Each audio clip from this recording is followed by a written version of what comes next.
ആരംഭിക്കും.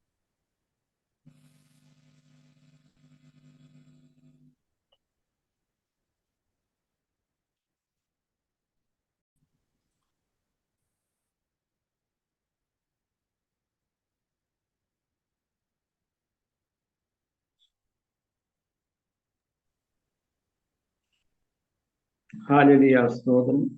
സ്വർഗപിതാവിന്റെ നാമം കർത്താവായ യേശു ക്രിസ്തുവിലൂടെ ഈ രാത്രികാലം മഹത്വപ്പെടുമാറാകട്ടെ. പിതാവാകിയ ദേവനുടെ നാമം നമ്മുടെ കർത്താവാകിയ യേശു ക്രിസ്തു വായിലാകെ നാം അനേവർക്കുടെയും മഹിമപ്പെടുക. ഈ രാത്രികാലവും ഒരുമിച്ചായിരിക്കുവാൻ തോന്നും സ്വർഗം അനുവദിച്ച സമയത്തിനായി നന്ദിയോടെ സ്തോത്രം ചെയ്യും. மறுபடியுமாக இந்த இரவேளிலும் நாம் ஒருமித்து தேவனுடைய சமூகத்தில் அமரும்படி தேவன் பாராட்டின் அன்புக்காக மறுபடியுமாக தேவனை ஸ்தோத்திரிக்கிறேன். ഹല്ലേലൂയ, സ്തോത്രം. Hallelujah, praise the Lord. ഈ രാത്രികാലവും നമ്മെ തന്നെ ദൈവകരങ്ങളിൽ സമർപ്പിക്കും.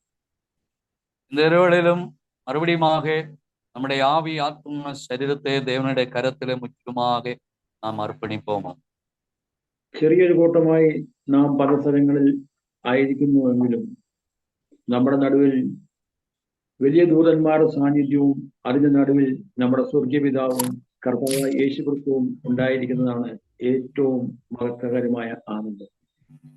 നാം ചെറുകൂട്ടമായിരുന്നാലും മനുഷ്യരുടെ പാർവയിൽ ஆனால் தேவனுடைய சமூகத்திலே தேவதூதர்களும் பிதாவாகிய தேவனும் நம்முடைய கர்த்தராகிய இயேசு கிறிஸ்துவும் இந்த ஆராதனையிலே கலந்திருக்கிறார் என்பதை நினைக்கும் பொழுது மிகவும் மகிழ்ச்சியான விஷயம்.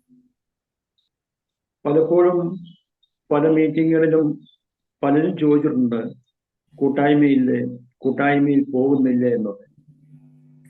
அநேக நேரங்காலங்களிலே அநேகர் கேட்கிற ஒரு கேள்விதான், உங்களுக்கு ஒரு ஆராதனை கிடையாதா, இல்லைன்னா உங்களுக்கு ஒரு ஐக்கியத்தை இல்லையா என்று அநேக இடங்களிலே അനേകരിടത്തിലെ കേൾക്കുന്ന ഒരു മുഖ്യமான കേൾവി. പക്ഷേ ദൈവരാജ്യ സന്ദേശത്തിൽ ഓരോ ദിവസവും കർത്താവ് തരുന്ന ആഹാരത്തിലൂടെ വളർന്നു വന്നപ്പോഴാണ് ആ കൂട്ടായ്മയൊന്നുമല്ല സ്വർഗം ആഗ്രഹിക്കുന്നത് എന്ന് മനസ്സിലാക്കിയത്.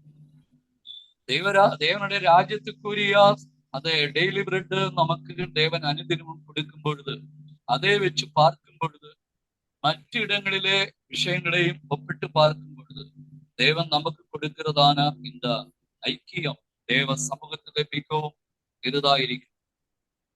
കഴിഞ്ഞ കാലങ്ങളിലൊക്കെ നമ്മുടെ കൂട്ടായ്മ തോമസിനോടും മറിയാമ്മയോടും സ്റ്റീഫനോടും മത്തായിയോടൊക്കെയായിരുന്നു.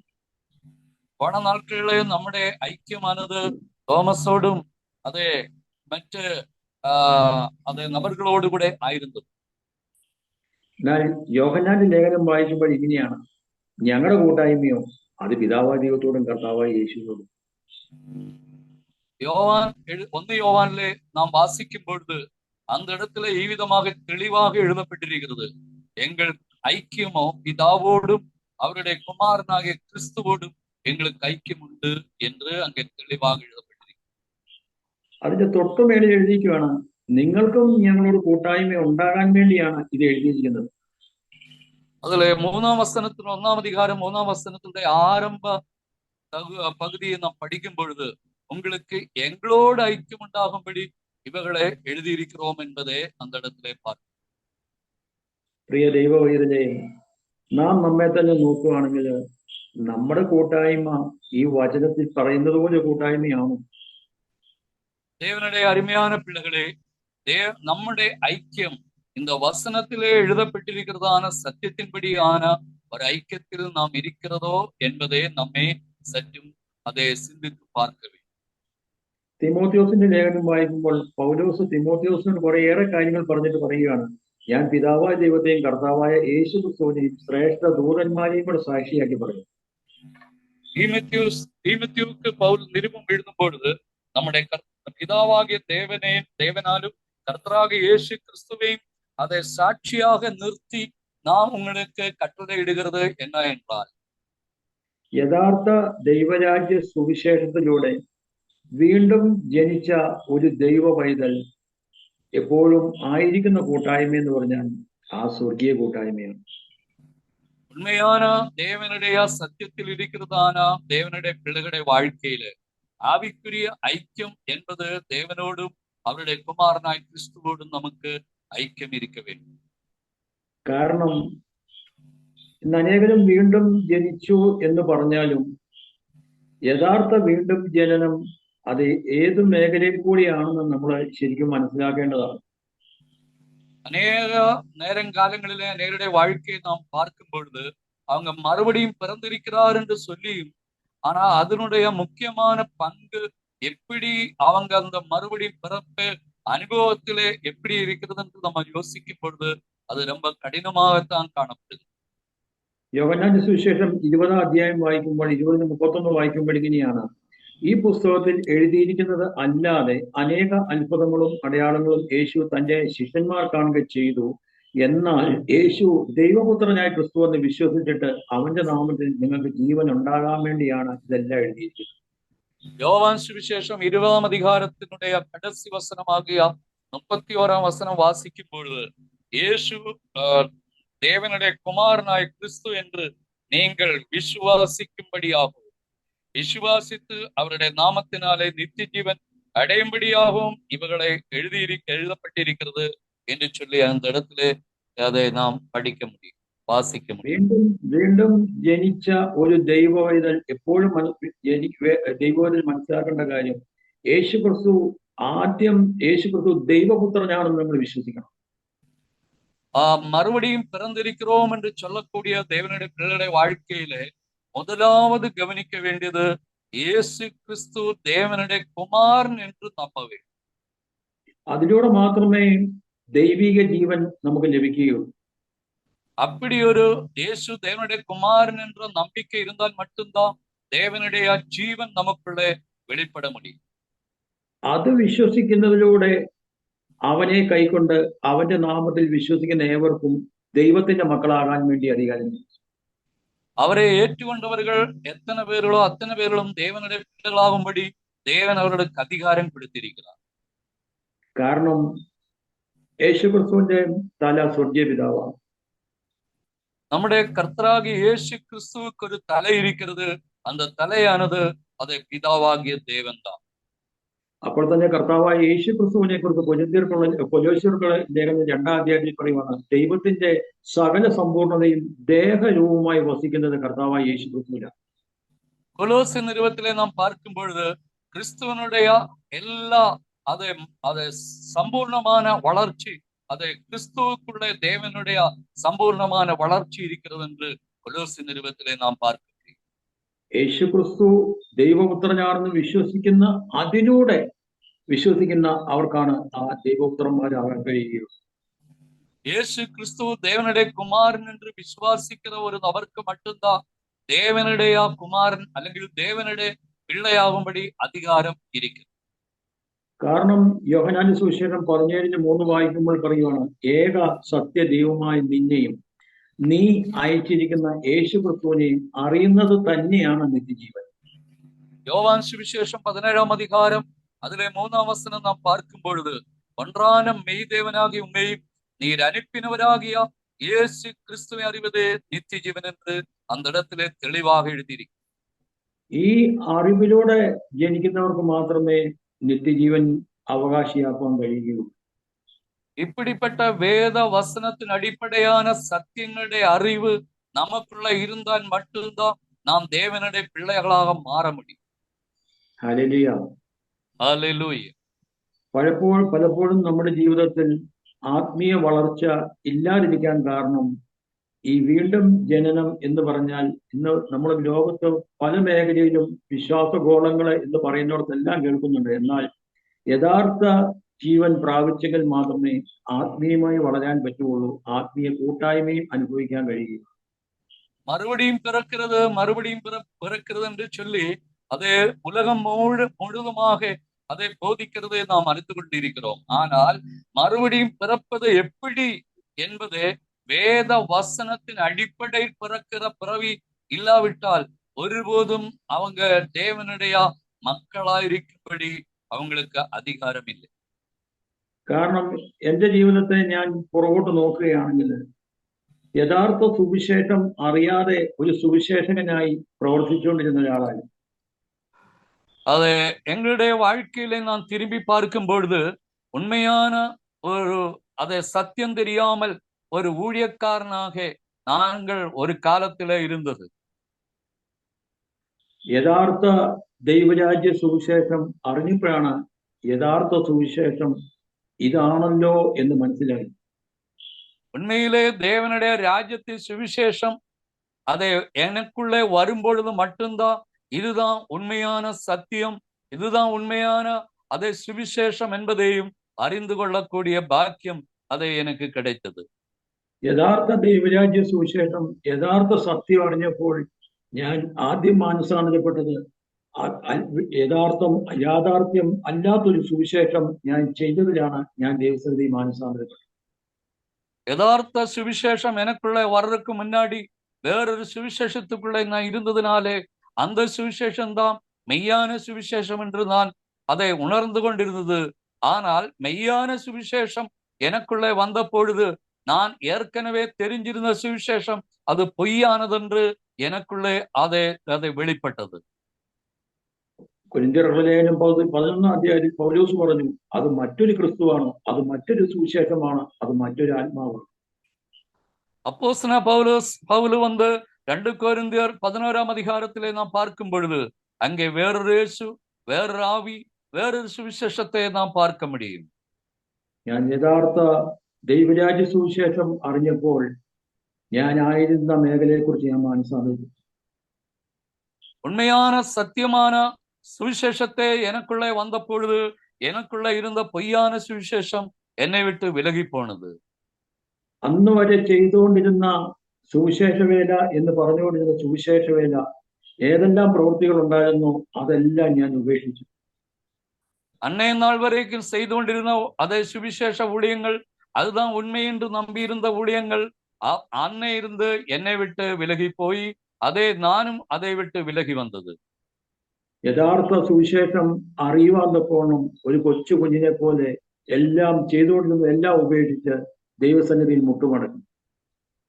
உண்மையாகவே யதார்த்த சுவிசேஷம் எனக்குள்ளே வந்த பொழுது ஒரு சிறு குழந்தையை போல என் வாழ்க்கையில நான் இதுவரையும் கற்றுக்கொண்டதும் அறிந்து கொண்டதை விட இதுதான் உண்மையான சுவிசேஷம் என்று என்னை தாழ்த்தி தேவனுடைய கரத்திலே அர்ப்பணித்து அது ஏற்றுக்கொள்ளக்கூடிய பாக்கியம் எனக்கு தேவன் கொடுத்தது.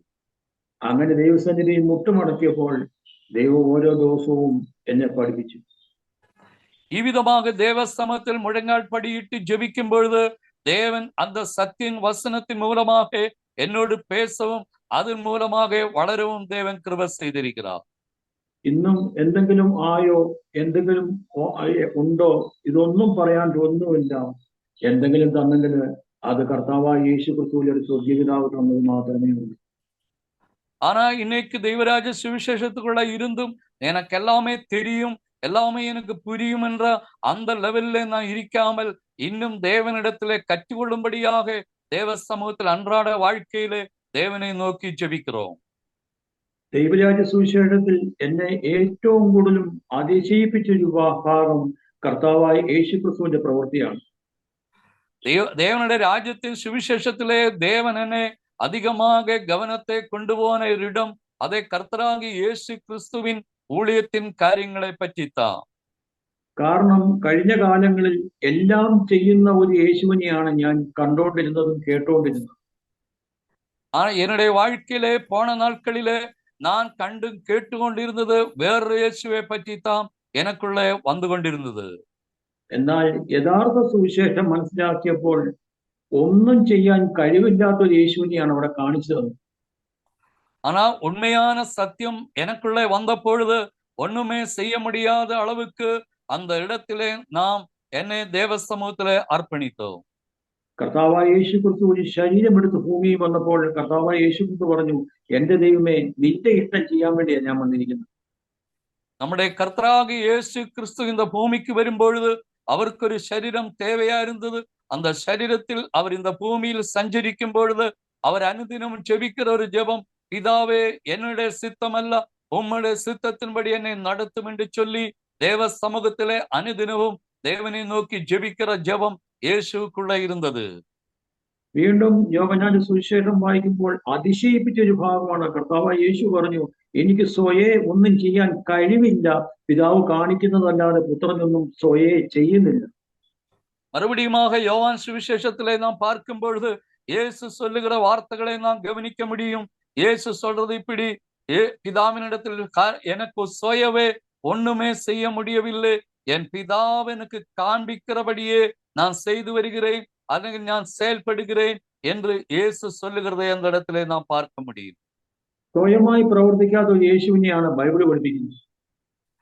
நாம் வேதாமத்திலே பார்க்கிற இயேசு சுயமாக ஒன்றும் செய்ய முடியாத இயேசுவை தான் பார்க்கிறோம் என்பதை நாம் நன்றாக புரிந்து கொள்ள வேண்டும். വീണ്ടും യോഹന്നാന്റെ സുവിശേഷം 14:10 വായിക്കുമ്പോൾ അവിടെ കാണുവാണ്, ഞാൻ സംസാരിക്കുന്നതും സ്വയമല്ല, പിതാവ് എന്നിൽ വസിച്ചുകൊണ്ട് അവന്റെ പ്രവൃത്തിയെ ചെയ്യുന്നത്.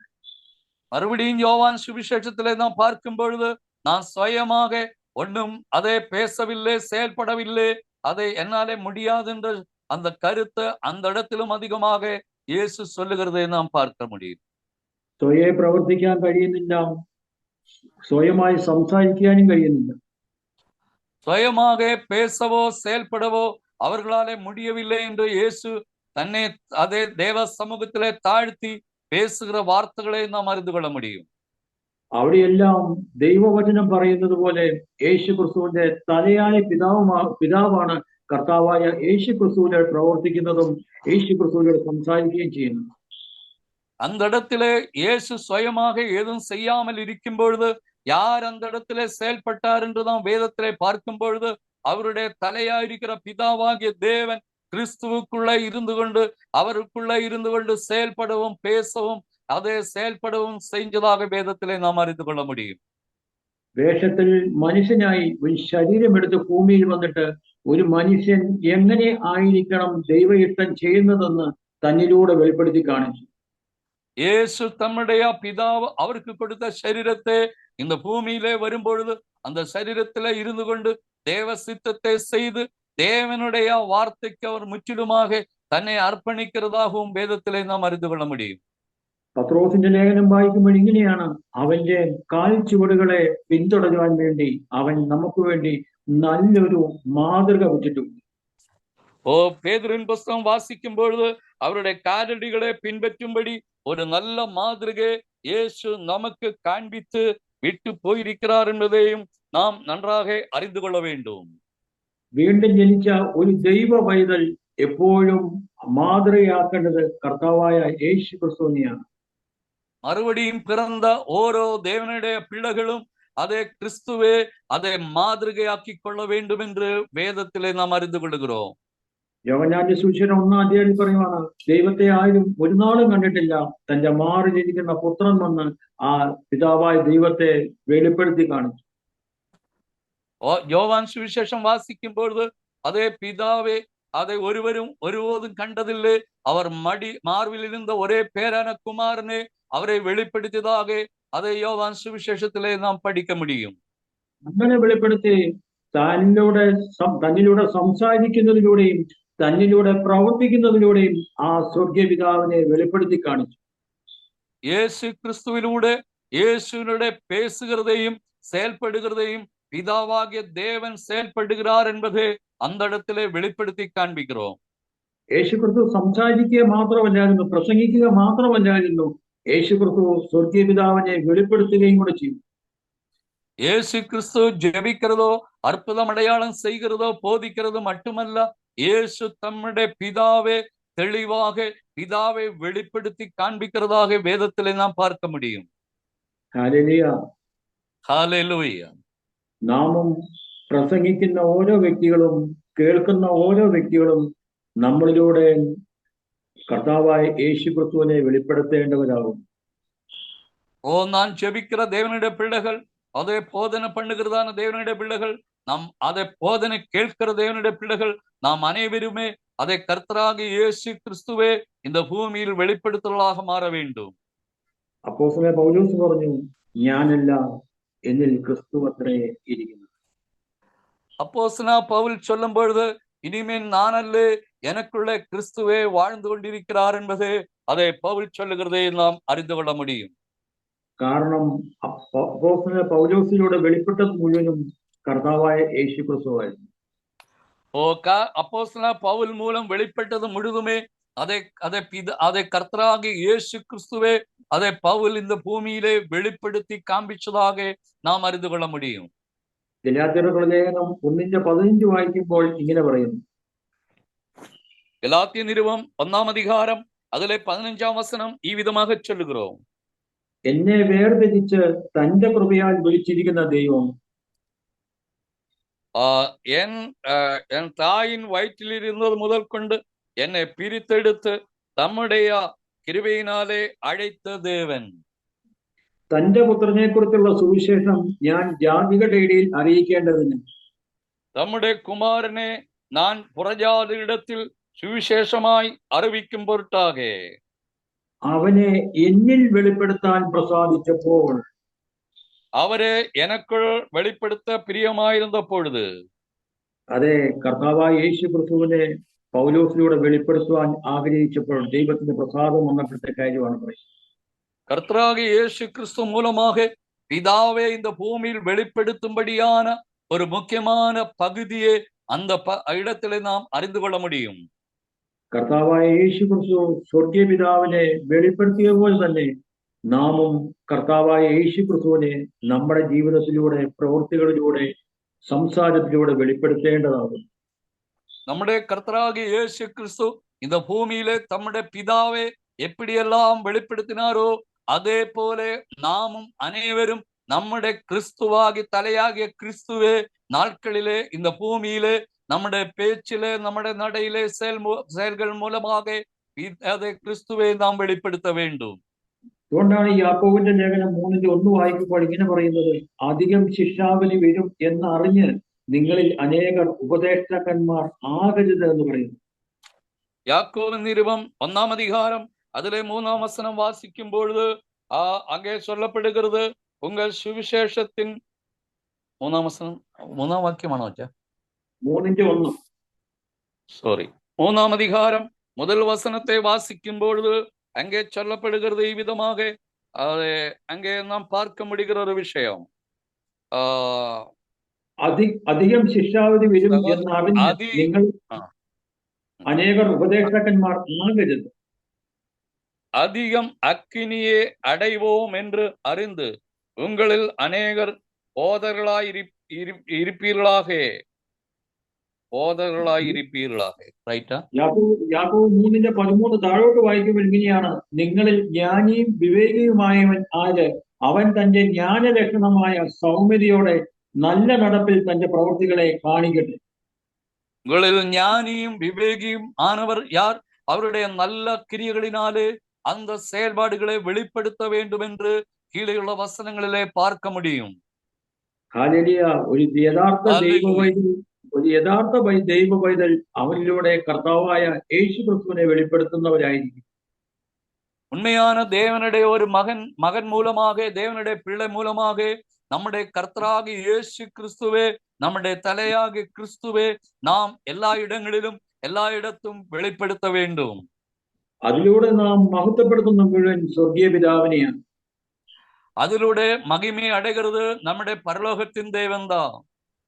അതാണ് കർത്താവായ യേശു ക്രിസ്തു പറഞ്ഞത്, ആകയാൽ എന്റെ ഈ വചനങ്ങളെ കേട്ട് ചെയ്യുന്നവനൊക്കെയും പാറമേൽ അടിസ്ഥാനപ്പെട്ട് വീട് പണിത മനുഷ്യരോട് തുല്യൻ.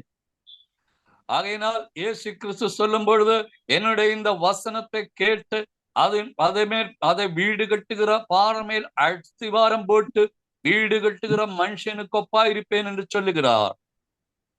ഹല്ലേലൂയ. ഹല്ലേലൂയ. നാം ദൈവം നമ്മളിൽ നിന്ന് എന്ത് പ്രതീക്ഷിക്കുന്നു എന്ന് നാം അറിയണം.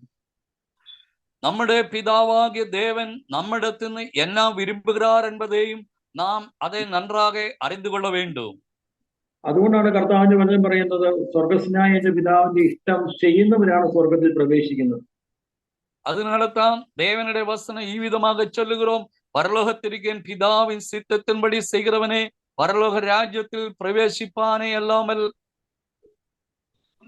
ദൈവം നമ്മളിൽ നിന്ന് പ്രതീക്ഷിക്കുന്നതിനായി അത് ചെയ്യുവാൻ അതിനായി നാം കാത്തിരിക്കുകയും പ്രവർത്തിക്കുകയും ചെയ്യുക.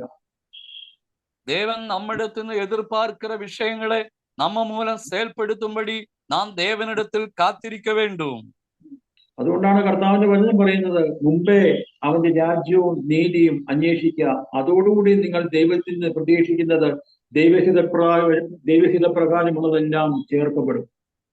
அப்போ நாம் என்ன செய்ய வேண்டும் என்று கேட்டால், அந்த வசனம் இவ்விதமாக சொல்லுகிறது, முதலாவது தேவனுடைய ராஜ்யத்தை நீதியையும் தேடுங்கள், அப்பொழுது எல்லாவற்றையும் கூட கொடுக்கப்படும். தேவனுடைய ராஜ்யத்தை நீதியையும் தேடும்படி நாம் ஆயத்தமாக வேண்டும். ദൈവം നമ്മളിൽ നിന്ന് പ്രതീക്ഷിക്കുന്നത് ചെയ്യുക, അതാണ് ദൈവ ഇഷ്ടം. தேவன் நம்மிடத்திலிருந்து விரும்பக்கூடிய காரியங்களை நான் செய்யக்கூடியவர்களாக மாற வேண்டும். அதுதான் தேவனுடைய சித்தமாயிருக்கிறது. ഇതാണ് 1 പത്രോസ് 2:21 പറയുന്നത്, ക്രിസ്തുവും നിങ്ങൾക്ക് വേണ്ടി കഷ്ടം അനുഭവിച്ചു, നിങ്ങൾ അവന്റെ കാഴ്ചയോട് പിന്തുടരുവാൻ ഒരു മാതൃക വെച്ചിട്ട് പോയിരിക്കുന്നു. பேதுருவின் புஸ்தகம் வாசிக்கும் பொழுது கிறிஸ்து நமக்காக ஒரு முன்மாதிரியை வச்சு விட்டு போயிருக்கிறார் என்பதை அந்த வசனங்களிலே நாம் பார்க்க முடியும். 2 കൊരിന്ത്യർ 12:18 വായിക്കുമ്പോൾ അപ്പോസ്തലനായ പൗലോസ് പറയുവാണ്, ഞങ്ങൾ നടന്നത് അതേ ആത്മാവിലല്ലയോ, അതേ കാൽച്ചൂടുകളിൽ അല്ലയോ എന്ന്. 2 பேதுருவிலே நாம் 2 கோரிந்திலே நாம் பார்க்கும் பொழுது அதே கிறிஸ்துவனுடைய அதே மாதிரிகையிலே அதே காலடிகளை நாங்களும் பின்பற்றி வருகிறோம் என்பது പൗലോസ് அந்த இடத்திலும் തെളിവാக சொல்லப்பட்டிருக்கிறோம். നമ്മൾ എബ്രായർക്കുള്ള ലേഖനം 11 അധ്യായം വായിക്കുമ്പോൾ കാണുന്ന പഴയ നിയമ വിശുദ്ധന്മാരെല്ലാം അവർ ദൈവത്തെ പ്രസാദിപ്പിച്ചു തങ്ങളുടെ ജീവിതം കൊണ്ട്. அதை எபிரேய நிருபம் 11ஆம் அதிகாரத்திலே நாம் பார்க்கும் பொழுது பழைய ஏற்பாட்டின் பரிசுத்தவான்கள் எல்லாவருமே தேவனுடைய சித்தத்தை செய்யக்கூடிய அது தேவனுடைய தாசர்களாயிருந்ததாகவும் வேதத்திலே நாம் அறிந்து கொள்ள முடியும். നമുക്ക് കർത്താവായ യേശു ക്രിസ്തുവിലൂടെ മാത്രമേ സ്വർഗ്ഗപിതാവിനെ പ്രസാദിപ്പിക്കാൻ കഴിയുകയുള്ളൂ. நமக்கு அனைவருக்கும் நம்முடைய கர்த்தராகிய இயேசு கிறிஸ்துவின் வாயிலாகத்தான் அதே பிதாவே நமக்கு மகிமைப்படுத்தவோ அதே தேவனுக்கு பிரியமாயிருப்பதை தேடவோ முடியும். അതാണ് എബ്രായർക്കുള്ള ലേഖനം 12:1 വായിക്കുമ്പോൾ ഇങ്ങനെ പറയുന്നു, സാക്ഷികളുടെ ഇത്ര വലിയ സമൂഹം നമുക്ക് ചുറ്റും നിൽക്കുന്നത് കൊണ്ട്. ஆகையினால் எபிரேய நிருபம் 12ஆம் அதிகாரம் முதல் வசனம் வாசிக்கும் பொழுது, ஆகையால் மேகம் போன்ற இத்தனை திரளான சாட்சிகள் നമ്മെ சூழ்ந்து கொண்டிருக்கும் பொழுது സകല ഭാരവും മുറുകെ പറ്റുന്ന പാപവും വിട്ട് നമ്മുടെ മുമ്പിൽ വെച്ചിരിക്കുന്ന ഓട്ടം സ്ഥിരതയോടെ ഓടുക. பாரமான யாவற்றையும் நமக்கு சுற்றியும் அதை நெருங்கியிருக்கிறதான பாவத்தையும் தள்ளிவிட்டு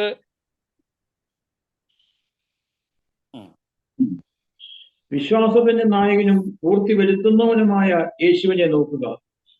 விசுவாசத்தை தூங்கிவரும் அதை முடிக்கிறதுமாயிருக்கிறதான இயேசு கிறிஸ்துவை നോക്കി യേശുക്രിസ്തുവിനെ നോക്കുക. എന്നിട്ട് പറയാണ്, തന്റെ മുമ്പിൽ വെച്ചിരിക്കുന്ന സന്തോഷം ഓർത്ത് ക്രൂശിനെ അലക്ഷ്യമാക്കാതെ കിടന്നു. இயேசு கிறிஸ்து தமக்கு முன்பாக வைத்திருந்தான அந்த குரூஷை அதை வைத்திருந்தான தேவனுடைய மகிமை நினைத்து அந்த குரூஷை സഹിക്കുമ്പടി അവർ ആയുത്തമാനാണ്. ദൈവവചനം ഒരാളെ മാത്രമേ നോക്കാൻ പറയുന്നുള്ളൂ, അത് കർത്താവായ യേശു ക്രിസ്തു മാത്രമാണ്. தேவனுடைய வசனம் நம்மை சூட்டி காட்டுகிறது, கர்த்தராகிய இயேசு கிறிஸ்துவை மட்டும்தான் அதை கவனிக்க வேண்டும், பார்க்க வேண்டும் என்பது தெளிவாக இந்த வசனங்களிலே நாம் அறிந்து கொள்ள முடியும். അതുകൊണ്ടാണ് യോഹന്നാന്റെ സുവിശേഷത്തിൽ കർത്താവായ യേശു ക്രിസ്തു പറഞ്ഞത്, എന്നിലൂടെ അല്ലാതെ ആർക്കും പിതാവിന്റെ അടുക്കൽ പ്രവേശിക്കാൻ കഴിയുകയില്ല. அதனால தான் யோவான் சுவிசேஷத்தில் இயேசு விதமாக சொல்லும் பொழுது, அதை நான் முகாந்திரம் அல்லாமல் ஒருவரும் பிதாவினிடத்தில் அதை சேர முடியாது என்று தெளிவாக இயேசு சொல்லுகிறதை நாம் பார்க்க முடியும். ഹല്ലേലൂയ. ഹല്ലേലൂയ. വചനം കേൾക്കുന്നവരും വചനം പ്രസംഗിക്കുന്നവരും ക്രിസ്തുവിനെ വെളിപ്പെടുത്തുന്നവർ ആയിരിക്കണം. அதே வசனம் அதை கேட்கிற தேவனுடைய பிள்ளைகளும் வசனத்தை பேசுகிற தேவனுடைய மக்களும் எல்லாருமே கிறிஸ்துவை மேன்மைப்படுத்துவர்களாக இருக்க வேண்டும். യേശു പിതാവിനെ പ്രസംഗിച്ചു, യേശു പിതാവിനെ പ്രവൃത്തിയിലൂടെയും വെളിപ്പെടുത്തി കാണും. இயேசு கிறிஸ்து தம்முடைய பிதாவே எப்படியெல்லாம் அவருடைய பேச்சிலும் அவருடைய செயலிலும் எல்லாம் பிதாவை மகிமைப்படுத்தியது போல நாமும் அப்படியாக இருக்க வேண்டும். ആ വെളിപ്പെടുത്തിയതിലൂടെയാണ് യേശുവിനെ അനേകർ അനുഗമിക്കുവാൻ തുടങ്ങി. இயேசு பிதாவை வெளிப்படுத்திய மூலமாகத்தான் அநேகர் இயேசுவை பின்பற்ற காரணமானது. യഹൂദന്മാർ അസൂയ കൊണ്ട് വിളിച്ചു പറഞ്ഞു, ജനം മുഴുവനും അവന്റെ പിറകെയായി എന്ന്, നമുക്കൊന്നും ചെയ്യാൻ കഴിയുന്നില്ല. யூதர்கள் அதை பொறாமையினாலே அதை இயேசுக்கு பின்னாடி எல்லாம் ஜனங்களும் போய்விடுகிறார்கள் என்று சொல்லி அவங்களுக்குள்ள ஒரு பேச்சு ஏற்பட்டது. കാരണം തന്റെ ജീവിതത്തിലൂടെ ആ സത്യപിതാവിനെ വെളിപ്പെടുത്തി കാണിച്ചു. இயேசு தம்முடைய அதை வாழ்க்கை வரலாறு மூலமாக பரலோகத்திற்கு பிதாவை அவர் வெளிப்படுத்தி காண்பிச்சார். അതുകൊണ്ടാണ് കർത്താവിന്റെ വചനം പറയുന്നത്, അധികം ശിക്ഷാവിധി വരുമെന്ന് അറിഞ്ഞ് അനേകർ ഉപദേഷ്ടാക്കന്മാർ ആകരുത് എന്ന് പറയാൻ കാരണം. அதனால தான் யாக்கோபின் நிறுவனத்தில் நாம் படிச்ச வசனத்தின்படி அநேக ஊழியர்களை அதை நியமிக்கிறதுனால ஆக்கினி தீர்ப்பு உண்டாகும் என்பதை அந்த இடத்துல தெளிவாக எழுதியிருக்கிறோம்.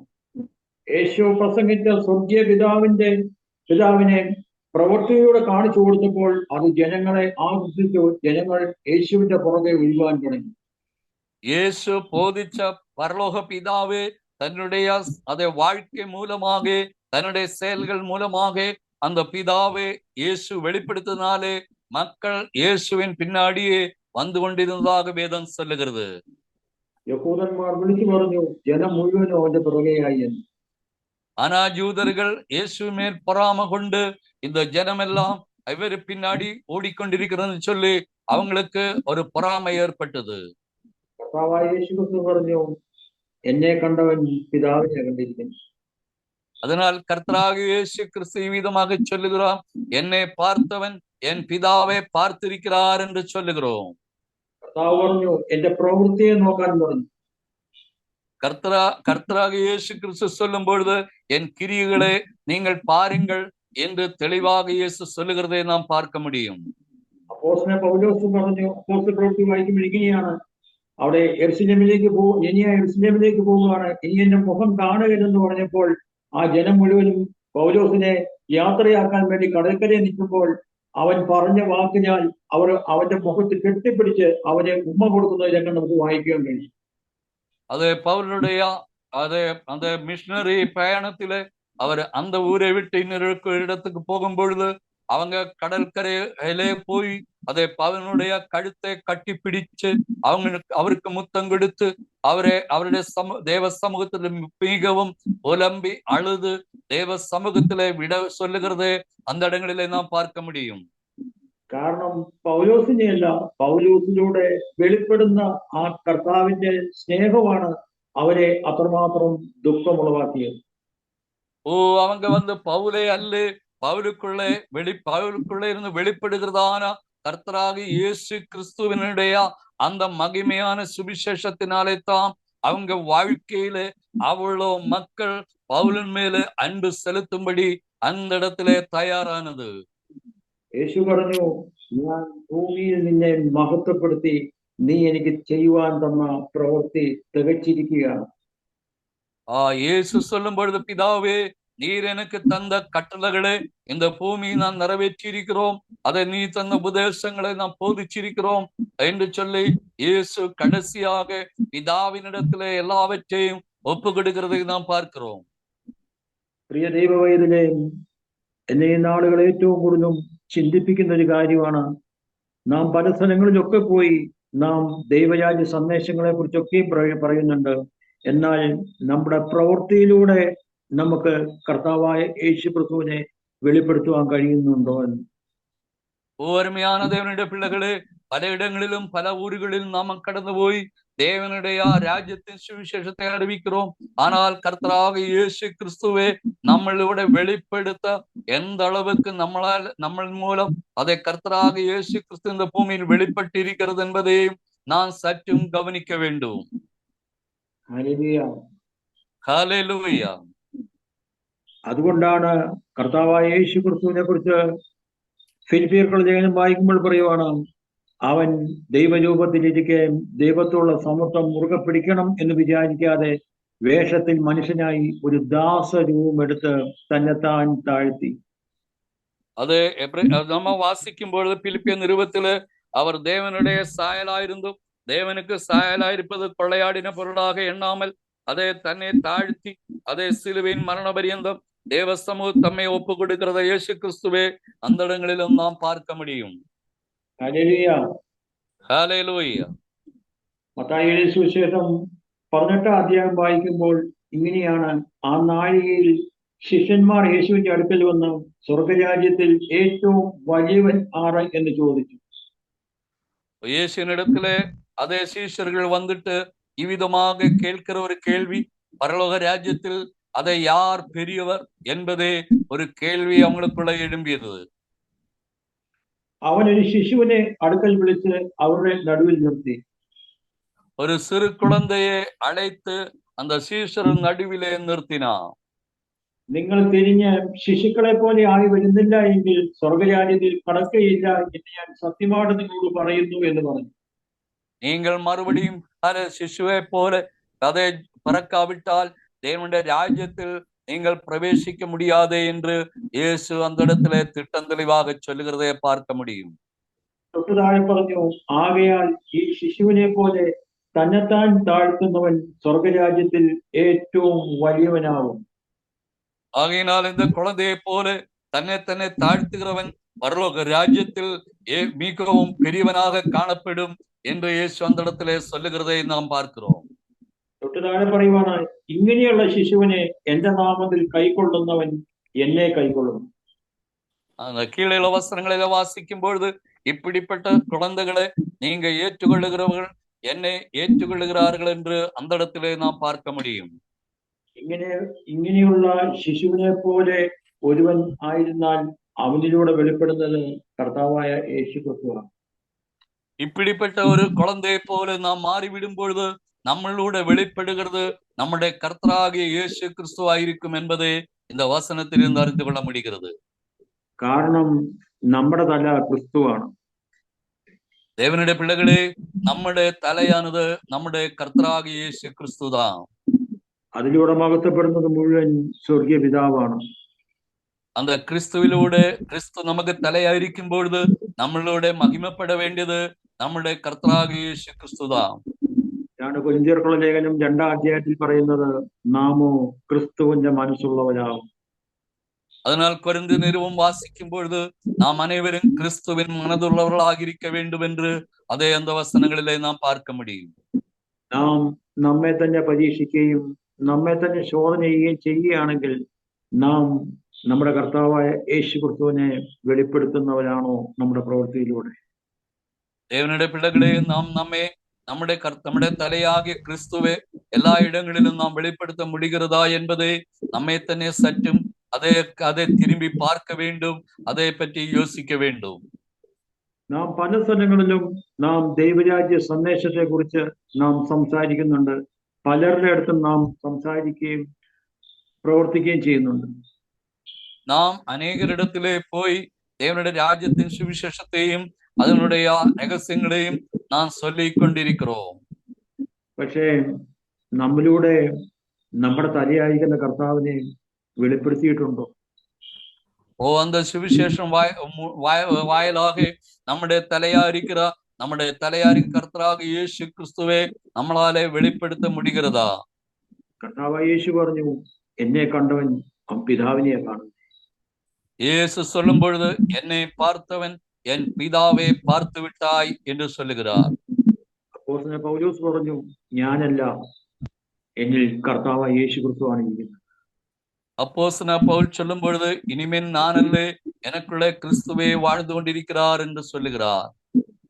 പൗലോസ് പറയുന്നത്, എന്നെ വേർതിരിച്ച് തന്റെ കൃപയാൽ വിളിച്ചിരിക്കുന്ന ദൈവം തന്റെ പുത്രനെ കുറിച്ചുള്ള സുവിശേഷം ഞാൻ ജാതികളുടെ ഇടയിൽ അറിയിക്കേണ്ടതിന് അവനെ എന്നിൽ വെളിപ്പെടുത്തുവാൻ ഇഷ്ടപ്പെട്ടപ്പോൾ. ஓ தாயின் வயிற்றில் இருக்கும் பொழுதே என்னை தெரிந்து கொண்ட என் தேவனாகிய பிதாவையும் அவருடைய குமாரனாய் கிறிஸ்துவையும் அதை வெளிப்படுத்துகிறது எனக்கு தேவன் கொடுத்த அதை ஊழியங்கள் என்று அவர் சொல்லுகிறது. കാരണം കർത്താവിന്റെ വചനം അപ്പോസ്തല പ്രവൃത്തി വായിക്കുമ്പോൾ ഇങ്ങനെയാണ്: ഭൂതലത്തിലൊക്കെയും കുടിയിരിക്കാൻ വേണ്ടി അവൻ ഒരുവനിൽ നിന്ന് മനുഷ്യരാജ്യം മുഴുവൻ ഉളവാക്കി. அப்போஸ்தலர் நடபடி படிக்கும் பொழுது பூமி எங்கும் குடியிருக்கும்படி ஒரு மனுஷனிலிருந்து இத்தனை ஜனங்களையும் தேவன் உருவாக்கினார். കൊരിന്ത്യർക്കുള്ള ലേഖനം 6-ാം പറയുവാണ്, നാം ജീവനുള്ള ദൈവത്തിന്റെ ആലയമല്ലോ, ഞാൻ അവരിൽ ഇരിക്കും, അവരിൽ വസിക്കും, അവരുടെ ഇടയിൽ നടക്കും. கொரிந்தி நிறுவத்திலே நாம் வாசிக்கும் பொழுது, நாம் ஜீவனுள்ள தேவனுடைய ஆலயமா இருக்கிறோம். அந்த ஆலயத்துக்குள்ளே தேவன் அதை வாசம் பண்ணுகிறார், அங்கே அவர் நடக்கிறார், செயல்படுகிறார் என்பதையும் அந்த இடங்களிலே நாம் பார்க்க முடியும். നാം ജീവനുള്ള ദൈവത്തിന്റെ ആലയമാണെങ്കിൽ നമ്മളിലൂടെ ആ സ്വർഗീയ പിതാവ് മഹത്വപ്പെടേണ്ടതല്ലേ? നമ്മളിലൂടെ കർത്താവായ യേശു ക്രിസ്തു വെളിപ്പെടേണ്ടതല്ലേ? നാം ജീവനുള്ള தேவனுடைய ஆலயமாயிருந்தால் നമ്മുടെ പിതാവാകിയ ദേവൻ നമ്മളിടത്തിലെ നമ്മ മൂലം വെളിപ്പെട வேண்டும். യേശു ക്രിസ്തുവെയും அந்த இடத்திலே நாம் வெளிப்படுத்த வேண்டும். Hallelujah, hallelujah. വചനം പറയുവാണ്, പ്രവൃത്തി ഇല്ലാത്ത വിശ്വാസം ദൈവത്തിന് അറപ്പാണ്. யாக்கோபின் நிறுவன் சொல்லும் பொழுது, அதே பிரவர்த்தி இல்லாத விசுவாசம் அதே சத்தது என்று சொல்லுகிறோம். ദൈവമുണ്ടെന്ന് നാം വിശ്വസിക്കുന്നുവെങ്കിൽ അത് നമ്മുടെ പ്രവൃത്തിയിലൂടെയാണ് വെളിപ്പെടുത്തി തരേണ്ടത്. தேவன் இருக்கிறார் என்பது, தெய்வம் இருக்கிறார் என்பதை நாம் விசுவாசிப்போமானால் நம்முடைய செயல்பாடுகளிലൂടെ அதை வெளிப்படுத்தவும் வேண்டும். കാരണം നാം പ്രാപിക്കേണ്ട അളവ്, എഫേസ്യർക്കുള്ള ലേഖനം വായിക്കുമ്പോൾ ഇങ്ങനെയാണ്, ക്രിസ്തുവിന്റെ സമ്പൂർണയായ പ്രായത്തിന്റെ അളവ് പ്രാപിക്കുവോളം നമുക്ക് ആത്മീയ വളർച്ചയുണ്ട്. நம்முடைய வாழ்க்கையில கிறிஸ்து என்ற அதை தலை மட்டும் வளரக்கூடிய மக்களாக தேவ சமூகத்திலே காணப்பட வேண்டும். തന്റെ പുത്രനോട് അനുരൂപനാകുവാൻ വേണ്ടിയാണ് നമ്മളെ മുന്നിൽ വിളിച്ചിരിക്കുന്നത്. கிறிஸ்துவனுடைய சாயலாக மாறும்படியாகத்தான் தேவன் நம்மை அதை அழைத்திருக்கிறோம் என்பதையும் மறந்துவிடக் கூடாது. പിന്നെ കർത്താവായ യേശു ക്രിസ്തു പറഞ്ഞു, ശിഷ്യൻ ഗുരുവിന് മീതെയല്ല, ഗുരുവിനെ പോലെ ആകുന്നത് ശിഷ്യന് മതി. கர்த்தராகிய இயேசு கிறிஸ்து சொல்லும் பொழுது, அதே சிஷ்யன் குருவை விட மேன்மையானவன் அல்ல, அந்த குருவை போல மாறுகிறது சிஷ்யனுக்கு ஏற்றதாயிருக்கிறது. കർത്താവായ യേശു ക്രിസ്തുവിലൂടെ മുഴുവൻ സ്വർഗീയ പിതാവാണ്. കർത്താവായ യേശു ക്രിസ്തുവിലൂടെ വാഴ്ന്നത് പിതാവാകിയ ദേവൻ தான். അതുകൊണ്ടാണ് സ്വർഗീയ പിതാവിനോട് കർത്താവായ യേശു ക്രിസ്തു പ്രാർത്ഥിച്ചപ്പോൾ യോഹന്നാന്റെ സുവിശേഷം 17-ാം അധ്യായത്തിൽ പറഞ്ഞത്, പിതാവേ, നീ എന്നിലും ഞാൻ നിന്നിലും ആയിരിക്കുന്നത് പോലെ. யோவான் சுவிசேஷம் 17-ാം அதிகாரத்திலே യേശുവിന്റെ ജപത്തില്, പിതാവേ, നീർ എന്നിലും നാം ഉമ്മിലും ഇരിക്കുന്നത് പോലെ. അതെ, യേശു പറയുവാണ്, പിതാവേ, നീ എന്നിലിരിക്കുകയാണ്, അതേപോലെ ഞാൻ നിന്നിലും ഇരിക്കുകയാണ്. അത് യേശു പ്രവൃത്തിയിലൂടെ വെളിപ്പെടുത്തി കാണിച്ചു. பிதாவினிடத்தில் இயேசு ஜெபிக்கும் பொழுது, நான் உம்மிலும் நீர் என்னிலும் இருக்கிறது என்பதை இயேசு தம்முடைய செயல்பாடுகள் மூலமாக வெளிப்படுத்தியதாக வேதத்திலே நாம் அறிந்து கொள்ள முடியும். തൊട്ടുതാഴെ പറയുവാണ്, അതുപോലെ അവരും ഇവരും നമ്മിൽ ഒന്നാകേണ്ടത്. அது கீழே வசனத்திலே வாசிக்கும் பொழுது, அதே போல இவர்களும் நம்மில் ஒன்றாயிருக்கும்படி வேண்டிக் கொள்ளுகிறேன் என்று சொல்லுகிறோம். Hallelujah, hallelujah. നമ്മുടെ കർത്താവിന് ഭൂമിയിൽ നടക്കാനുള്ള കാലുകളായി നാം ഈ ദിവസങ്ങൾ മാറി. பிதாவாகிய தேவன் நம்மளிலோடு இந்த பூமியில் நடமாடக்கூடியதான ஒரு காலாக நாம் அனைவரும் மாற வேண்டும். നാം സംസാരിക്കുമ്പോഴും നാം പ്രവർത്തിക്കുമ്പോഴും നമ്മളിലൂടെ വെളിപ്പെടേണ്ടത് കർത്താവായ യേശു ക്രിസ്തുവാണ്. நாம் பேசும்போதும் நாம் செயல்படும்போதும் நம்மளோட அதிகமாக வெளிப்பட வேண்டியது நம்முடைய பிதாவாகிய தேவனையும் கிறிஸ்துவையும் வெளிப்படுத்த வேண்டும். അതിലൂടെ സ്വർഗീയ പിതാവ് മഹത്വപ്പെടും. அது மூலம் பிதாவாகிய தெய்வம் மகிமைப்படும்படியாக அதை மகிமைப்படும்படி அதை தேவன் கிருபை செய்வார். പറയുന്നത്, ദൈവത്തെ ദാനമാക്കി നിങ്ങളിൽ ഇരിക്കുന്ന പരിശുദ്ധാത്മാവിന്റെ മന്ദിരമാകുന്ന നിങ്ങളുടെ ശരീരങ്ങളെന്നും നിങ്ങളെ വിലയ്ക്ക് വാങ്ങിയിരിക്കാൻ ഇനി നിങ്ങൾ താന്താങ്ങൾക്കുള്ളവരെല്ലാം കർത്താവിനുള്ളത്. நான் தேவனுடைய ஆலயமாயிருக்கிறோம் என்பதும் தேவனுடைய ஆவியானவர் நமக்குள்ள இருக்கிறது என்பதையும் அந்த வசனங்களிலே அதை நாம் படிக்க முடியும். വീണ്ടും പറയുവാണ്, നിങ്ങൾ ദൈവത്തിന്റെ മന്ദിരമെന്നും ദൈവത്തിന്റെ ആത്മാവ് നിങ്ങളിൽ വസിക്കുന്നുവെന്നും നിങ്ങൾ അറിയുന്നില്ലയോ? എന്നിട്ട് തൊട്ട് താഴെ പറയുവാണ്, ദൈവത്തിന്റെ മന്ദിരം നശിപ്പിക്കുന്നവനെ ദൈവം നശിപ്പിക്കും, നിങ്ങളും അങ്ങനെ തന്നെ. நீங்கள் தேவனுடைய ஆலயமாயிருக்கிறீர்கள், தேவனுடைய ஆவியானவர் உங்களுக்குள்ளே வாசம் பண்ணுகிறோம், தேவனுடைய ஆலயத்தை கெடுக்கிறவனே தேவன் கெடுப்பார் என்று அந்த வசனங்கள் எல்லாம் நாம் பார்க்க முடிகிறது. നാം ദൈവത്തിന്റെ മന്ദിരമായി തീരുമ്പോൾ നമ്മളിലൂടെ സ്വർഗം മഹത്വപ്പെടും. நாம் அனைவரும் தேவனுடைய ஆலயமாக மாறும் பொழுது நாம் மூலமாக தேவனுடைய രാജ്യം, தேவனுடைய നാമം മഹിമപ്പെടും. അതിലൂടെ മാത്രമേ ആ സ്വർഗീയ ഇഷ്ടം ഭൂമിയിൽ നിറവേറുവാൻ കഴിയുകയുള്ളൂ. இவ்விதமாக நாம் மாறும்போது மட்டும்தான் தேவனுடைய சித்தம் நம்ம மூலமாக இந்த பூமியில் வெளிப்பட காரணமாகும். അതുകൊണ്ടാണ് കർത്താവായ യേശു ക്രിസ്തു പ്രാർത്ഥിക്കാൻ പഠിപ്പിച്ചപ്പോൾ ഇങ്ങനെ പ്രാർത്ഥിക്കാൻ പറയുന്നത്, അങ്ങയുടെ ഇഷ്ടം സ്വർഗത്തിലെ പോലെ ഭൂമിയിലും ആകണമേ എന്ന് പ്രാർത്ഥിക്കാൻ പറഞ്ഞു. அதனாலதான் இயேசு தம்முடைய சீஷர்களுக்கு ஜெபம் கற்றுக் கொடுக்கும் பொழுது, உம்முடைய சித்தம் பரமண்டலத்தில் செய்யப்படுகிறது போல இந்த பூமியிலும் செய்ய வேண்டும் என்று அந்த ஜெபத்தை கற்றுக் கொடுக்கிறோம். ആ അങ്ങയുടെ സ്വർഗത്തിലെ ഇഷ്ടം ഭൂമിയിലും നിറവേറണമെങ്കിൽ നാം ദൈവ ഇഷ്ടം അറിയുകയും അത് പ്രവർത്തിക്കുകയും ചെയ്യുന്നതിലൂടെ മാത്രമേ ആ പ്രാർത്ഥനയുടെ മറുപടി നമുക്ക് ലഭിക്കുകയുള്ളൂ. தேவனுடைய சித்தம் நம்மளிலூടെ இந்த பூமியில் வெளிப்பட வேண்டுமானால் தேவ சித்தத்துக்காக நம்மை அர்ப்பணித்து அதை வாழும் பொழுது மட்டும்தான் தேவனுடைய சித்தம் நம்முடைய வாழ்க்கையில் നിറവേറും. യോഹന്നാന്റെ സുവിശേഷം 14 അധ്യായത്തിൽ കർത്താവായ യേശു ക്രിസ്തു പറഞ്ഞു, എന്നെ സ്നേഹിക്കുന്നവൻ എന്റെ കൽപ്പന കാത്തുകൊള്ളും, എന്റെ പിതാവ് അവനെ സ്നേഹിക്കും, ഞാനും പിതാവും അവന്റെ അടുക്കൽ വന്ന് അവനോടുകൂടി വാസം ചെയ്യും. யோவான் சுவிசேஷம் 14 அதிகாரத்திலே நாம் பார்க்கும் பொழுது, என்னை நேசிக்கிறவனை நான் நேசிப்பேன், என் பிதாவும் அவங்கள் மேல் அன்பாயிருப்பார்கள், இவ்விதமாக நாங்கள் அவருமாக ஒன்றாக இணைக்கப்படும் என்று சொல்லி அந்த வசனங்களிலே நாம் பார்க்க முடிகிறது. നാം എപ്പോഴും ക്രിസ്തുവിന്റെ വചനത്തിൽ നിലനിന്നെങ്കിൽ മാത്രമേ, അതിന്റെ ഉള്ളിൽ നിന്നെങ്കിൽ മാത്രമേ നമുക്ക് എപ്പോഴും ആ ആയിരിക്കുന്ന അവസ്ഥയിലേക്ക് ആത്മീയമായി വളരുവാൻ കഴിയുകയുള്ളൂ.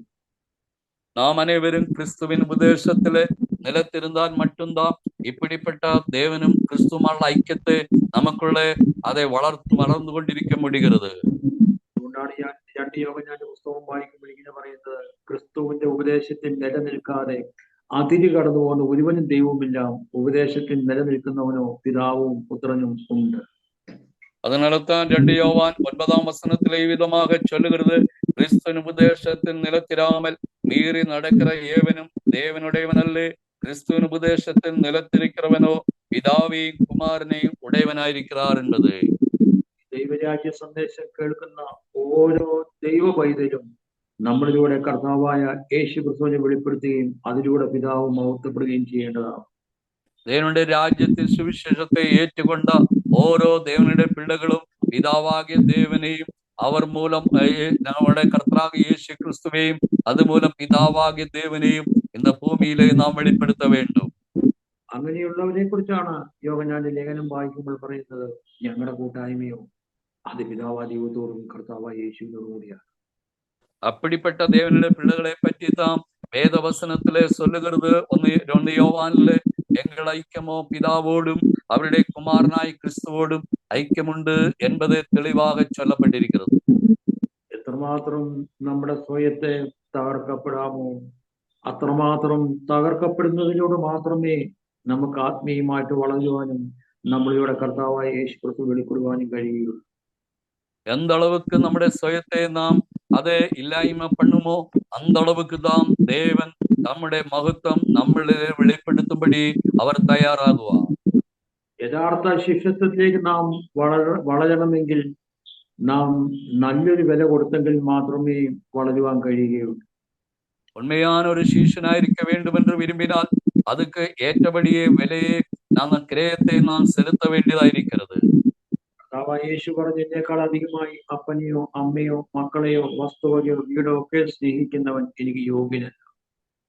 என்னை விட அதிகமாக தாயையோ தகப்பனையோ அதே காலலுயா அதே பொருள்களையோ அதே நிலங்களையோ நேசிக்கிறவன் எனக்கு ஏற்றவன் அல்ல என்று இயேசு சொல்லுகிறதை நாம் பார்க்க முடியும். തന്റെ ക്രൂശ് എടുത്ത് എന്നെ അനുഗമിക്കാത്തവനും എനിക്ക് യോഗ്യനല്ല. தன்னுடைய சிலுவையை சுமந்து கொண்டு என்னை பின்பற்றாத இருக்கிறவனும் எனக்கு பிரியமானவன் அல்ல என்று இயேசு சொல்லுகிறதை நாம் பார்க்க முடியும். കാരണം നമ്മുടെ തല കർത്താവായ യേശു ക്രിസ്തുവാണ്. அருமையான தேவனுடைய பிள்ளைகளே, നമ്മുടെ തല നമ്മുടെ കർത്താവായ യേശു ക്രിസ്തുവായിരിക്ക வேண்டும். യേശു ക്രിസ്തുവിന്റെ കർത്തൃത്വം നമ്മളിലൂടെ വെളിപ്പെടുന്നതിലൂടെ മാത്രമേ നമുക്ക് ദൈവ ഇഷ്ടം ചെയ്യാൻ കഴിയുകയുള്ളൂ. യേശു ക്രിസ്തുവിനുடைய சித்தம், அதே பிதாவினுடைய சித்தம் യേശു ക്രിസ്തുവിലൂടെ നമ്മളിൽ വെളിപ്പെട്ടാൽ மட்டும்தான் தேவனுடைய பிள்ளைகளாயிருக்க முடியும். യേശുക്രിസ്തുവിന്റെ കർത്തൃത്വം നമ്മളിൽ വെളിപ്പെടുന്നതിലൂടെ മാത്രമേ നമ്മുടെ ആത്മാവിൽ സ്വർഗീയപിതാവ് ഒന്ന് കുടിയിരിക്കുകയുള്ളൂ. கிறிஸ்துவனுடைய ஆளுகை நமக்குள்ளே முற்றிலுமாக இருந்தால் மட்டும்தான் தேவனுடைய சித்தம் அறிந்து செயல்பட முடியும். അതിനായി നാം ചെയ്യേണ്ടത് നമ്മുടെ ഇഷ്ടങ്ങളെ ഒഴിഞ്ഞ് ദൈവ ഇഷ്ടത്തിന് വേണ്ടി നമ്മെ തന്നെ സമർപ്പിക്കേണ്ടതാകും. அதற்காக நான் செய்ய வேண்டியது நம்முடைய விருப்பங்களையும் நம்முடைய நோக்கங்களையும் கைவிட்டு அதே தேவ சித்தத்துக்காக நம்மை அர்ப்பணிக்கிறதாம் தேவன் விரும்பக்கூடிய ஒரு விஷயமாயிருக்கிறது. നമ്മുടെ ജീവിതത്തിൽ നമ്മൾ ഏറ്റവും അധികമായി സ്നേഹിക്കുന്നതിനെ, ഏറ്റവും അധികമായി കരുതുന്നതിനെയാണ് ദൈവം അതിന് വിലയായിട്ട് ചോദിക്കുന്നത്. நம்முடைய வாழ்க்கையில மிகவும் சிறப்பானது, மேன்மையாக நான் நினைக்கக்கூடிய விஷயம்தான் தேவன் அதை കേൾക്കുന്ന വിഷയവും. കർത്താവ് പറഞ്ഞു, അവിടെ എല്ലാം പറയുമ്പോൾ പറയുവാണ്, നിങ്ങൾ എന്നെ സ്നേഹിക്കുകയാണെങ്കിൽ അത് പൂർണ്ണ ഹൃദയത്തോടും പൂർണ്ണ ആത്മാവോടും പൂർണ്ണ മനസ്സോടും പൂർണ്ണ ശക്തിയോടും കൂടിയായിരിക്കും.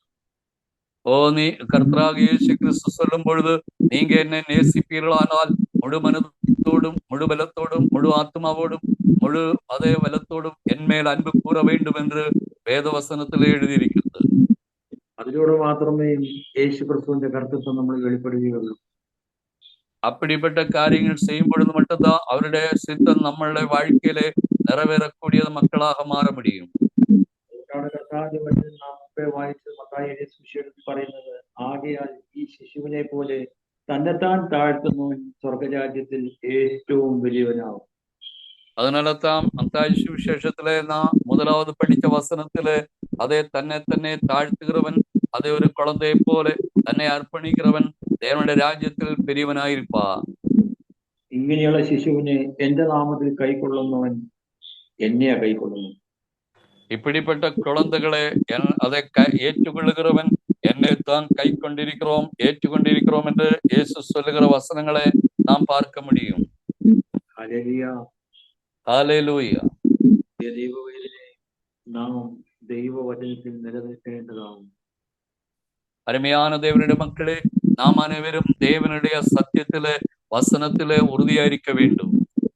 ഒരു ദൈവവേദൽ എപ്പോഴും ദൈവത്തെ വെളിപ്പെടുത്തുന്നവരായിരിക്കണം. ஒரு தேவனுடைய பிள்ளையை பொறுத்தவரைக்கும் அவர் எப்பொழுதும் பிதாவையும் கிறிஸ்துவை இந்த பூமியில் வெளிப்படுத்தக்கூடிய மக்களாக மாற வேண்டும். അതിനായി നാം എപ്പോഴും ദൈവത്തെ അനുസരിക്കുന്നവരായിരിക്കും. அதற்காக நாம் எப்பொழுதுமே தேவனுக்கு கீழ்ப்படிந்து அவருடைய வார்த்தைக்கு நம்மை அர்ப்பணித்து வாழக்கூடிய மக்களாக மாற வேண்டும்.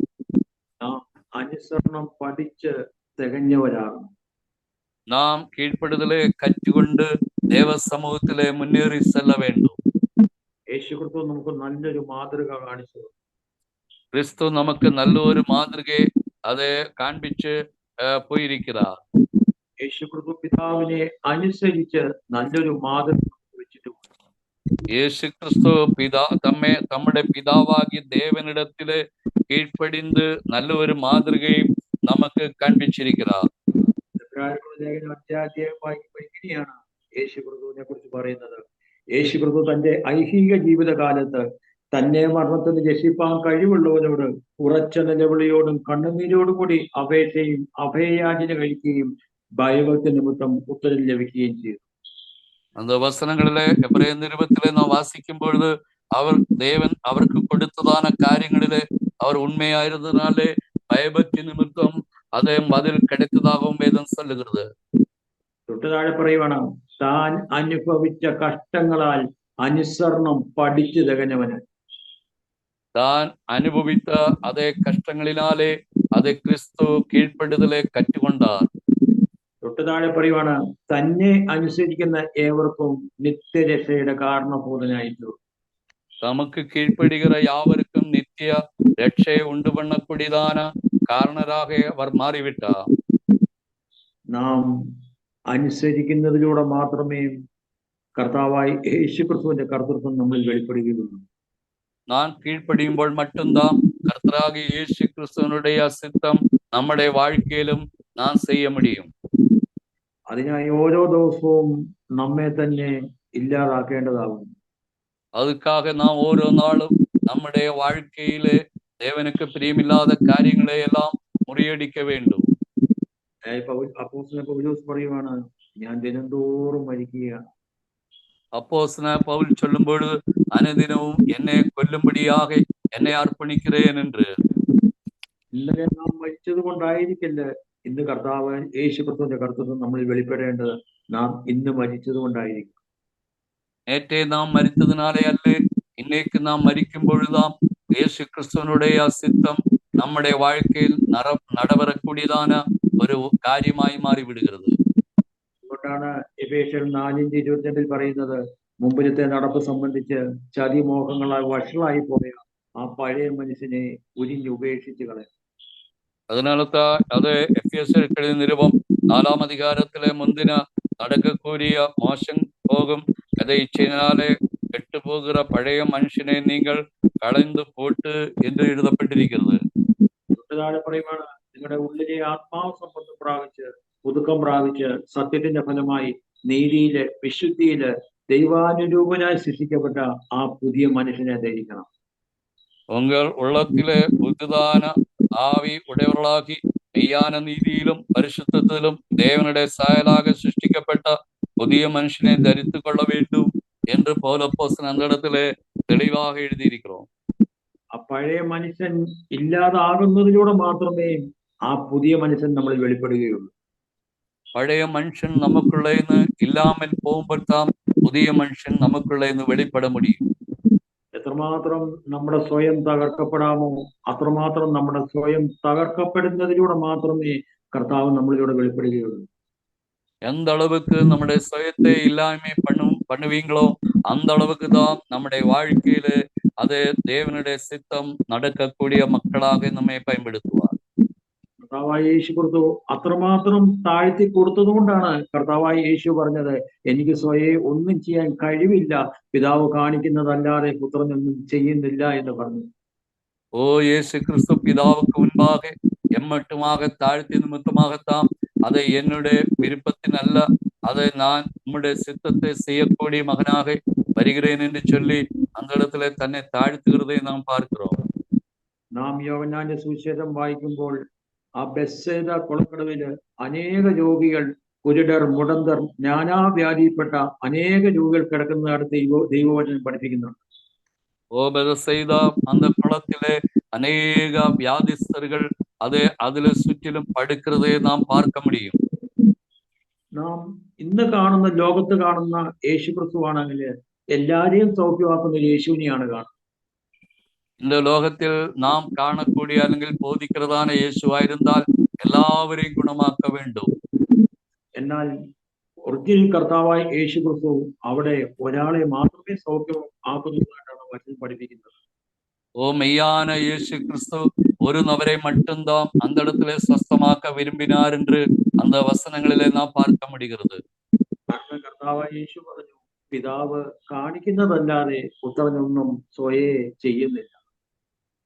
இயேசு சொன்ன வார்த்தை, பிதாவு காண்பிக்கிறது அல்லாமல் குமாரன் സ്വയமாக எதுவும் செய்கிறதில்லை என்று அந்த இடத்தில் நம்ம தெரிஞ்சுக்கலாம். നാം എപ്പോഴും ഒരു ദൈവ വൈതൽ കർത്താവായ യേശു ക്രിസ്തു നമുക്ക് കാണിച്ചു തന്ന മാതൃക മാത്രമേ നാം പിന്തുടരാവുള്ളൂ. ஒரு தேவனுடைய பிள்ளை பொறுத்தவரைக்கும் எப்பொழுதும் கர்த்தராகி இயேசு கிறிஸ்து நமக்கு காண்பித்த அந்த மாதிரியை மட்டும்தான் நாம் பின்பற்ற வேண்டும். ഇതിലൂടെ മാത്രമേ നമുക്ക് ദൈവിക സ്വഭാവത്തിലേക്ക് ഓരോ ദിവസവും മാറുവാൻ കഴിയുകയുള്ളൂ. அந்த ஒரு അനുഭവത്തിലെ നാം വരുമ്പോൾ மட்டும்தான் தேவனுடைய സ്വഭാവം നമുക്കുള്ളே വെളിപ്പെട முடியும். നാം ആ ായിരിക്കുന്ന കർത്താവിനോട് പറ്റിച്ചേർന്നതിൽ മാത്രമേ സാധിക്കുകയുള്ളൂ. നമ്മുടെ കർത്താവ് യേശു ക്രിസ്തുവോട് அதை சேர்ந்திருந்தால் மட்டும்தான் இந்த കാര്യങ്ങളെല്ലാം നമുക്കുള്ളே അത് ഉണ്ടാകും என்பதை നാം അറിഞ്ഞു കൊള്ള வேண்டும். യേശു ക്രിസ്തു തന്റെ തലയായ പിതാവിനോട് പറ്റിച്ചേർന്നത് കൊണ്ടാണ് അങ്ങനെ പിതാവായ ദൈവത്തിന്റെ കർത്താവായ യേശു ക്രിസ്തുവിനോട് വെളിപ്പെടാൻ കഴിഞ്ഞത്. ഓ നമ്മുടെ കർത്താവ് യേശു ക്രിസ്തു തന്നുടെ തലയായിരിക്കുന്ന പിതാവാകിയ ദേവനോട് ഐക്യമായി ഇണയ്ക്കപ്പെട്ടതിനാലെ மட்டும்தான் அவர் தேவனுடைய சித்தம் இந்த பூமியில் செயல்பட முடிந்தது. നമ്മുടെ കർത്താവായ യേശു ക്രിസ്തു നമ്മുടെ കർത്താവായ യേശു ക്രിസ്തുവിൽ നമ്മുടെ കർത്താവായ യേശു ക്രിസ്തു ആത്മാവാണ്. നമ്മുടെ കർത്താവായ യേശു ക്രിസ്തു ആവിയായിരിക്கிறார். നമ്മുടെ കർത്താവായ യേശു ക്രിസ്തുവിന്റെ തലയായ സ്വർഗീയ പിതാവ് ആത്മാവാണ്. ഓ നമ്മുടെ കർത്താവായ യേശു ക്രിസ്തുവിൻ പിതാവാകിയ ദേവനും ആവിയായിരിக்கிறார். കൊരിന്ത്യർക്കുള്ള ലേഖനം 6-ാം അധ്യായത്തിൽ പറയുവാണ്, ക്രിസ്തുവിനോട് പറ്റിച്ചേരുന്നവനോ അവനുമായി ഏക ആത്മാവായി ഒന്നായി തീരും. ഓ കൊരിന്ത്യരും പഠിക്കുമ്പോഴത് ക്രിസ്തുവോട് ഐക്യമായിരിக்கிறവൻ ഒരേ ശരീരമായിരിപ്പാ ഒരേ ആവിയായിരിപ്പാർ എന്ന് ചൊല്ലുகிறோம். അതിനുവേണ്ടിയാണ് കർത്താവായ യേശു ക്രിസ്തു സ്വർഗീയ പിതാവിനോട് പ്രാർത്ഥിച്ചപ്പോൾ ഇങ്ങനെ പ്രാർത്ഥിച്ചത്, പിതാവേ, നീ എന്നിലും ഞാൻ നിന്നിലും ആയിരിക്കുന്നത് പോലെ അവരും നമ്മിൽ ഒന്നാകണം. அதனாலதான் യേശു നമ്മുടെ ജപത്തില് അത് പരലോക പിതാവെ നോക്കി ജപിക്കുമ്പോഴത് പിതാവേ நீர் എന്നിലും നാം ഉമ്മിലും ഇരിക്കുന്നത് പോലെ അവர்களும் நம் அனைவரும் அவரில் ஒன்றாயிருக்க விரும்புகிறேன் என்று சொல்லி ஜெபிக்கிற ஜபத்தையும் நாம் பார்க்க முடியும். യേശു ക്രിസ്തു അനുസരണം പിടിച്ച് ജയം പ്രാപിച്ചു. നമ്മുടെ കർത്താവായ യേശു ക്രിസ്തു കീഴ്പ്പെടുതലെ കറ്റുകൊണ്ട് അവർ ജയിച്ചதாக വേദം சொல்லுகிறது. ദിവസം 3-ാം അധ്യായത്തിൽ പറയുവാണ്, യേശു പറഞ്ഞു, ഞാൻ ജയിച്ച് എന്റെ പിതാവിന്റെ സിംഹാസനത്തിൽ ഇരിക്കുന്നത് പോലെ ജയിക്കുന്നവന് എന്നോടുകൂടെ എന്റെ സിംഹാസനത്തിൽ ഇരിക്കാൻ വേണ്ടി വരുന്നു.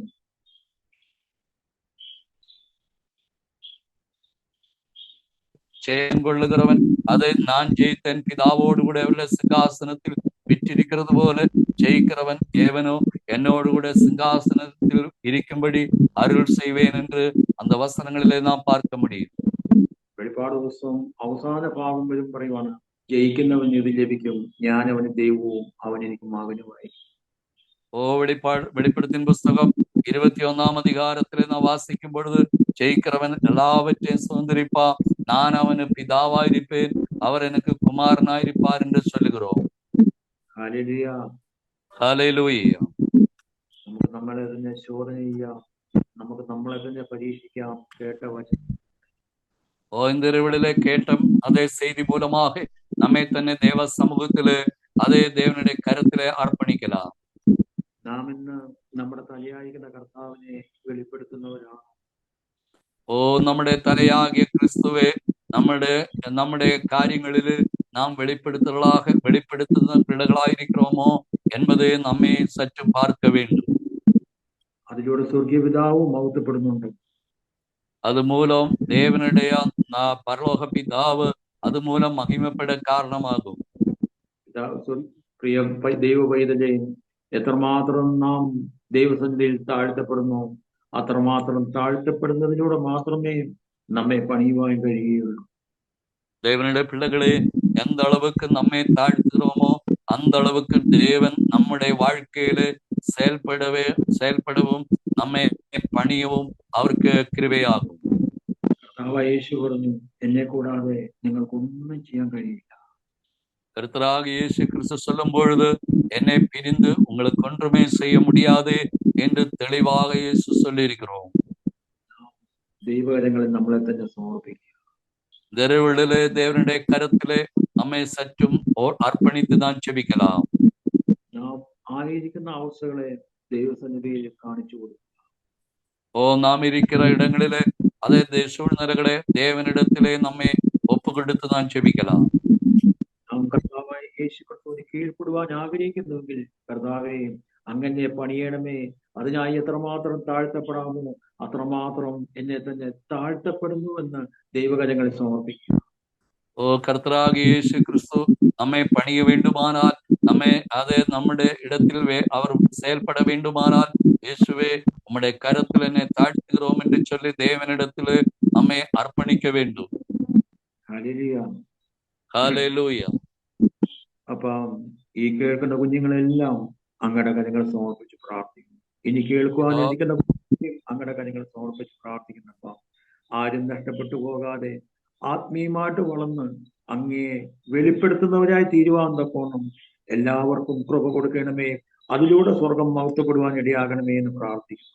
ഈ രാത്രികാലം ഇങ്ങനെ ഒരുമിച്ചായിരിക്കുവാൻ തക്കോണം സ്വർഗം അനുവദിച്ച സമയത്തിനായി നന്ദിയോടെ സ്തോത്രം ചെയ്യുന്നപ്പ. അപ്പം കൂടി വന്ന കുഞ്ഞുങ്ങളെല്ലാം ഒരിക്കൽ കൂടി അനുഗ്രഹിച്ച് പ്രാർത്ഥിക്കുന്നു. നീ രാത്രികാലം ഇതിന്റെ സന്ദർഭം ഒരുക്കുക, ഇതിന്റെ പുറകിൽ പ്രവർത്തിച്ച മുഖാന്തരങ്ങളെല്ലാം ഓർക്കുകയും അനുഗ്രഹിച്ചു പ്രാർത്ഥിക്കുകയും ചെയ്യുമ്പോൾ സ്വർഗത്തിലെ സകല ആത്മീയ അനുഗ്രഹങ്ങളാലും ഇതിന്റെ പുറകിൽ പ്രവർത്തിച്ചവരെയും ഈ കേട്ട കുഞ്ഞുങ്ങളെയും ഈ കേൾക്കാനിരിക്കുന്നവരെയും എല്ലാം അങ്ങ് സ്വർഗത്തിലെ സകല ആത്മീയ അനുഗ്രഹങ്ങളാലും വീണ്ടും അനുഗ്രഹിച്ച് നല്ല ഫലമുള്ളവരാക്കി തീർക്കണമേ എന്ന് പ്രാർത്ഥിക്കും. അപ്പൊ അങ്ങ് പ്രാർത്ഥന കേട്ട് അങ്ങനെ ചെയ്യുന്നതിനായി സ്തോത്രം. സർവമഹത്വവും കർത്താവായി യേശു ക്രിസ്തുവിന്റെ സ്വർഗ്ഗീയ പിതാവേ അങ്ങേക്ക്. ആമേൻ. ആമേൻ. Praise the Lord.